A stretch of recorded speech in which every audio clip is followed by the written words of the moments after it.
Esse jogo, o segundo tempo do Cruzeiro, eu achei horrível, não gostei mesmo. Sim. Como ele aceitou, como o Boca adiantou as linhas, como ele aceitou isso numa boa. Quer dizer, o Matheus Pereira encaixado na marcação, com dificuldade em criar.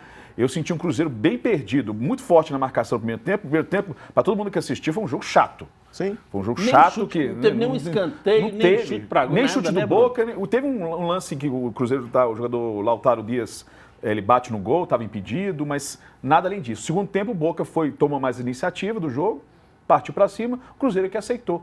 Né? E isso que me incomoda um pouco. A fase que vive o Cruzeiro para até chegar esse jogo. 1-0, eu acho que está tranquilo, ok. Dá para reverter o Mineirão. Né? Então, ainda mais que esse Boca não é isso tudo. Sim. O Boca jogou para o gasto, né? Tem jogadores decisivos, como o Kevin Zenon, que dá o passe, que não está jogando nada, mas dá o passe para o Cavani dá uma encaixadinha. É um jogador diferenciado, né? Mostra. E o segundo gol, que o Cássio salvou muito bem, uma bela jogada do Boca com o Merentiel e o Cavani chutando na trave. Né? Então, o Boca não tem tanto a apresentar. Eu acho que o Cruzeiro tem condições de reverter aqui no Mineirão, mas me incomoda como o Cruzeiro aceitou a marcação e como o time do Boca amarrou o jogo no segundo tempo. E isso me incomoda, me incomoda para os próximos jogos. Eu espero que o Seabra tenha armas, outras opções no banco, ou então em forma tática diferente, porque não dá para aceitar isso não. Isso eu não aceito não. A forma tática diferente, eu falava aqui no programa, Bruno, ele vai ter que achar, ele é obrigado pelo elenco que ele tem a mudar o sistema que ele jogava. Porque ele tem o Wallace, Romero, Matheus e Matheus Pereira. E aí sobram dois para ele é obrigatoriamente, ele está mudando o sistema dele. Ele é obrigado. Aí ele viu, opa, contra o Atlético eu não entrei com o Marlon, que nós quase todos somos contra, entrei com o Kaique. Aí ele tem um advíncula que vem com uma velocidade muito grande do lado de lá, o jogador mais rápido da América do Sul, e atropelando tudo. Então ele já vai ter tempo para pensar e aí vai ficar na sinuca de bico. Ele poupa, ele não poupa, o que ele vai fazer? O caso do Cruzeiro e do Atlético é atípico, os dois vão ter que poupar. Depois dessas análises táticas aqui dos nossos queridos veteranos, a gente tem que perguntar para a dupla de jovens aqui, o Lucas e Gabriel, e aí, viram o jogo, gostaram? Só atleticanos, cruzeirense ou não torce para time de Minas Gerais? Como é que funciona essa história aí? Não, tipo assim, eu não assisti o jogo, mas eu sou atleticano, lógico, aqui é galo na veia. Você gostou do resultado, né? Não, com certeza. Mas assim, como vocês falaram, eu concordo que o resultado foi bom pro Cruzeiro, porque o Cruzeiro vive uma boa fase, nos últimos jogos não está apresentando o futebol que tinha apresentado antes, mas dá para reverter no Mineirão. E você, meu amigo? Como o Lucas disse, a gente é atleticano, né? E de fato o Galo também teve um jogo na Argentina essa semana. E é bom a gente ver o Cruzeiro perder, né? Como atleticano. Mas de fato é bom pro Cruzeiro não ter um placar muito elástico que ele teve lá na Argentina. Sim. O Cruzeiro tá tendo um bom desempenho no Mineirão e eu acho que não vai ser difícil reverter o placar de 1-0 aqui, com a torcida toda, enfim. Pois é, né? A China Azul com certeza vai encher o estádio, a gente sabe que a vibração não vai faltar e é claro, o time não vai jogar mal todas as partidas. E o Cruzeiro ontem entrou em campo, né, com mudanças em relação àquele time que jogou o Clássico. No meio campo, o Wallace e Romero jogaram juntos, que a gente tinha dito isso aqui que poderia acontecer. E no ataque, o Arthur Gomes entrou no lugar do Caio Jorge. Essas mudanças promovidas aí pelo Seabra podem ter comprometido o desempenho da equipe, Tiburcio? Você acha? Eu acho que não. A derrota de 1-0 lá foi normal. Eu não sei quem mexeu no time, se foi o Fernandinho Seabra ou se foi o mandatário maior, porque a gente agora não sabe mais o que tá rolando. Então, mas eu não tiraria o Mateuzinho do time de jeito nenhum. Tiraria não, né? Entraria com os 4. Aí que eu disse, mudava o sistema. Pois é, olha só, meu querido Bruno, e como o Seabra, né, ele não tem licença pró do curso de treinadores da CBF, o Cruzeiro inscreveu Wesley Carvalho para a coletiva e ele comentou sobre a queda de rendimento do time no segundo tempo. Fala com a gente, professor, depois eu quero o seu comentário, Bruno. O futebol, automaticamente, quando o jogo vai desenrolando, uma equipe começa a ter algumas vantagens individuais de duelos, de grandes duelos ou de quebra de linhas e vai automaticamente nos empurrando para trás. Então, acho que foi isso que aconteceu. Fizemos um bom primeiro tempo, apesar de não termos finalizado muito, de fato, mas todos nós sabemos o quanto o Cruzeiro é ofensivo e quanto nós jogamos para frente, quanto nós buscamos jogar sem medo de jogar, de botar nossa marcação pressionada lá em cima, como nós fizemos aqui no início do segundo tempo. A nossa equipe não veio aqui com as linhas baixas, jogando no último terço, esperando uma bola para poder fazer um gol. Então, essa é o perfil, é a cara do Cruzeiro. Então, No momento que acontece que a equipe do adversário nos empurra para trás, obviamente não é porque nós pedimos, é porque as vitórias nos setores vão acabando nos empurrando para trás, e isso foi o que aconteceu. E o Wesley falou que o Cruzeiro vai buscar sempre um futebol ofensivo, porém nos últimos 2 jogos a torcida está comentando aí bem o contrário de tudo isso, viu, Bruno? Tanto no Clássico como nesse jogo de ontem, o Cruzeiro foi pouco ofensivo. E as estatísticas provam isso, já que somando os 2 jogos, o Cruzeiro teve 2 finalizações no jogo. Um contra o Atlético, uma contra o Boca. Por que o Cruzeiro está tendo tanta dificuldade ofensiva, hein, meu querido? Ficou manjado o jogo do Cruzeiro. Eu acho que as saídas com os laterais, com o Matheus Pereira, uns volantes que não dão passe entre linhas, que dão passe para procurar o Matheus Pereira, para ele armar o time. Você via ontem no jogo, primeiro tempo, eu vi muito isso. O Cruzeiro até saía da primeira marcação, mas tentava sair para a segunda, dependia muito do Matheus Pereira driblar um cara, o lateral driblar também, então tinha dificuldade para fazer isso. E fazer rápido no contra-ataque. Porque já que o Boca estava para frente, você tinha que ter um jogador rápido nos contra-ataques. E o Cruzeiro tinha dificuldade nisso. Então precisa achar outras armas, nem que seja um volante que tenha mais criatividade. Eu utilizaria mais o Matheus Henrique. Só que ontem a ideia do Seabra era trancar o Boca, amarrar o time do Boca. Era a preocupação dele. Quando você bota um Wallace, um cara forte fisicamente, bota um Romero, que é um marcador, mais marcador do que aquele jogador criativo, você anula um pouco as jogadas criativas, né? Uma triangulação. Você vai usar mais o contra-ataque. Quando você vê a escalação do Cruzeiro, vai jogar de contra-ataque. Né? A questão é, esses jogadores, quando o time tem que propor o jogo, falta técnica. Então, às vezes, vai ter que mudar um pouco o jogador. Bota o Matheus Henrique, né? Ele vai ter que fechar a segunda linha. Ele defende, ele é um volante, gente. Sim. Ele consegue armar e defender. Então, ter jogadores mais criativos para desafogar um pouco o Matheus Pereira. Está sobrecarregando demais. E ele está perdendo um pouco a cabeça. Você vê isso na entrevista coletiva pós-partida, que ele ficou um pouco irritado com a pergunta do repórter, depois ele contornou e tal. Mas você vê que ele está nervoso. Ele está sendo bem marcado ultimamente. Sim. Então, a gente tem que cuidar do psicológico do Matheus Pereira também, né? Da confiança voltar, porque ele não jogou bem ontem. Ele tem que aceitar isso, fazer uma autocrítica e principalmente, ter outras armas para o Cruzeiro armar o jogo. Não pode depender só deles, dos laterais. Aí fica muito fácil para o técnico adversário. Marca os laterais, saída, marca o Matheus Pereira, pronto, acabou, anulou o Cruzeiro. Não pode só sair. Futebol é muito mais que isso. Então, por isso que eu acho que o Seabra tem que agora tirar um coelho da cartola e tentar achar outras armas para tentar armar esse time. Beleza. E agora, né, depois de tantas notícias ruins, nós vamos com os nossos convidados, o Lucas e o Gabriel, cantando uma moda boa demais pra gente. Qual o nome da música que vocês vão cantar pra gente? Diz que o talento bateu aqui, entrou e espirrou pra todo lado, né? Pois é, a gente tem a música na veia de família, né? Minha mãe desde pequenininha, ela canta com a gente e tal, e aí a gente foi, com o passar do tempo, quando a gente ficou em casa na pandemia, a gente meio que sentiu a necessidade de aprender, seguir os caminhos dela, né? Sim. E aí hoje a gente tem o prazer de mostrar a música sertaneja com a viola e com o violão, e aí a gente trouxe hoje sinônimos da primeira música pra gente cantar, de Chitãozinho Chororó.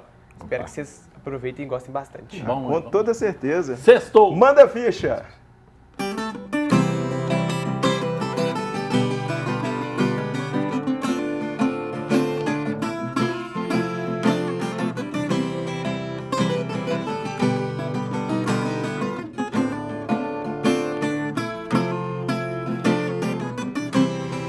Quanto tempo o coração leva pra saber que o sinônimo de amar é sofrer? No aroma de amores pode haver espinhos. Como ter mulheres e milhões e ser sozinho na solidão de casa, descansar. O sentido da vida encontrar. Ninguém sabe dizer onde a felicidade está. O amor é feito de paixões e quando perde a razão, não sabe quem vai machucar. Quem ama nunca sente medo de contar os seus segredos. ainda repercutindo sobre o Cruzeiro, porque vimos que ontem, né, teve muita coisa polêmica no jogo de ontem, porque vimos quem deu uma entrevista bem, mas bem polêmica mesmo na coletiva, não foi o Texeabra, porém ele falou na zona mista sobre o que achou do desempenho do seu time no jogo. Fala, professor, mas pelo amor de Deus, vai com muita parcimônia, viu? Acho que foram dois tempos distintos, né? No primeiro tempo conseguimos nos impor mais defensivamente, roubar muitas bolas no campo de ataque. Infelizmente não conseguimos aproveitar essas recuperações para gerar chance de gol, mas tivemos mais presentes no campo de ataque. Acabamos não conseguindo ter uma produção ofensiva significativa, mas também negamos o mesmo ao adversário. No segundo tempo eles conseguiram encaixar a pressão um pouco mais, tiraram o nosso jogo ofensivo, o jogo ficou mais no nosso campo e acabamos produzindo pouco ofensivamente. No transcorrer do segundo tempo, à medida que nós fomos nos ajustando em função das trocas que foram feitas, nós voltamos a empurrar um pouco o Boca Juniors mais no último terço do primeiro tempo e acabamos não criando chances tão claras, alguma presença ofensiva. Sobretudo precisamos melhorar essa verticalidade, essa objetividade e buscar ter uma produção ofensiva que nos aproxime dos gols que podem nos trazer a classificação. Vocês entenderam o que o Seabra falou? Ele foi lá em cima, desceu, jogou para um lado, jogou para o outro. Que confusão danada essa coletiva dele. Complicado até de avaliar, Elton. O auxiliar fala o que ele mandou ou fala o que ele viu? Aí depois ele vem na zona mista e fala o que ele pensou também. Então, é uma esculhambação esse negócio de Comebol, de tem que ter a carteira da CBF. É esculhambação geral da República Sul-Americana. É uma vergonha isso. Tá confuso o nosso querido Seabra, Bruno? Eu achei que ele mais explicou o que aconteceu lá no campo, ele explicou que o time dele não funcionou no segundo tempo, né? Não teve a parte ofensiva, mas, poxa, você enxerga que aos primeiros 15 minutos o Boca começa a te pressionar, ele faz o gol, e você não toma iniciativa nenhuma de mudar, de vamos fazer uma coisa diferente, vou trocar... As mudanças que ele fez em campo também não mudaram o sistema, nada, né? Não surtiram nada, sabe? Então, eu acho... Agora é fácil ficar falando que... Resumindo, eu faço isso aí também, sabe? Eu vou lá, falo na coletiva e falo o que aconteceu no jogo. Eu queria que você explicasse essas alterações que você fez, né? Explicasse por que eu botei mais tarde, por que eu botei o... Por que eu não entrei o Matheus Henrique, ele bota o Lucas Silva. Tá certo que o Lucas Silva não comprometeu, mas por que ele não botou o Matheus Henrique antes, se não estava fluindo o jogo no meio de campo? O Matheus Henrique ia distribuir mais o jogo. Não. Eu vou botar o Lucas Silva. Por quê? Pelo lado esquerdo. Podia botar a bola do Japa. É verdade. Mas será que o garoto não aguenta? Então, essas explicações que eu queria vir ali. Não esse resumão aí do jogo, que isso aí eu mesmo fiz. Sabe aqui. O que é isso, Bruno? Falta de repórter. Com todo respeito à imprensa, os caras têm medo de perguntar. Porque tem amizade com o Zé, com o Manuel. Pergunta, gente. Ou então, eu me lembro do Paulo Roberto Pinto Coelho, o Paulo Pé Podre, que ele tinha muito chulé. Ele perguntava tudo e o cara discordava dele. Não, foi por isso, por isso, por isso. Eu estou achando que a comunicação dos repórteres é muito ruim para fazer perguntas. Ou então, eles não estão... Fica lá e não vê jogo, fica conversando. Na hora de entrevistar, ninguém sabe perguntar nada. Ô nível, viu? Pois é, e no jogo de ontem fica até difícil para a gente destacar algum jogador do Cruzeiro de forma positiva. Mas um jogador que foi muito abaixo, está sendo criticado por todo mundo, imprensa, torcida, é o meia Matheus Pereira. Ele teve a pior nota do time no SofaScore, com apenas 6,4. Essa queda de rendimento do jogador aí do time está influenciando diretamente no desempenho coletivo do Cruzeiro, Tibúrcio, ou não? Eu acho que a ruindade aflora muita gente, sabe? Mas o Matheus Pereira, é óbvio que ele não ia conseguir manter esse nível muito tempo. E está nervosinho demais da conta. E passou a ser... Depois, o Dorival fez o mal para ele. Depois que falou que ele e o Willian são convocáveis, meu Deus do céu. Caiu Bruno, de produção. O Matheus Pereira caiu de rendimento ou os adversários aprenderam a marcar o Matheus Pereira? Também. Primeiro. Eles aprenderam a marcar ele e ele caiu de rendimento. Porque ele também tem que encontrar soluções para isso. Outro dia eu vi uma entrevista muito legal do Alex, o talento azul, o Alex falando assim que antigamente os jogadores tinham mais ideias para sair da marcação. Eles eram mais técnicos para sair da marcação. Vi essa entrevista. E isso está faltando para o jogador moderno hoje, craque. Porque o Matheus Pereira, a gente sabe que ele é técnico, ele é diferenciado, ele é um dos melhores meias que tem hoje o futebol brasileiro. Inclusive, nós vamos falar depois de convocação, né?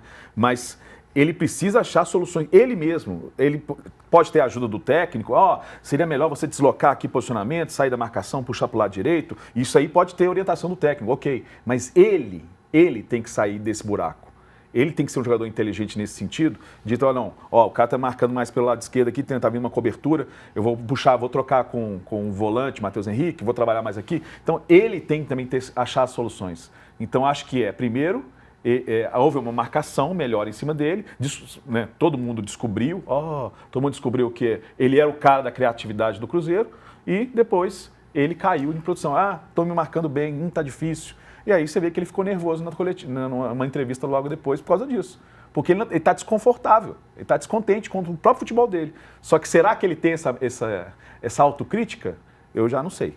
Aí tem que conversar com ele. Para ser cantado em verso e prosa, que é craque, ele tem que ser diferente. Ô Ailton, depois do jogo Atlético e Cruzeiro, eu comentei aqui, e sou fã do Bruno, tá, Bruno? Passei a ficar seu fã. Leitura boa de jogo, inteligente. Obrigado. Eu comentei aqui, o Matheus Pereira tem que ter uma leitura de jogo, e ele falou bem, que tem o Scarpa.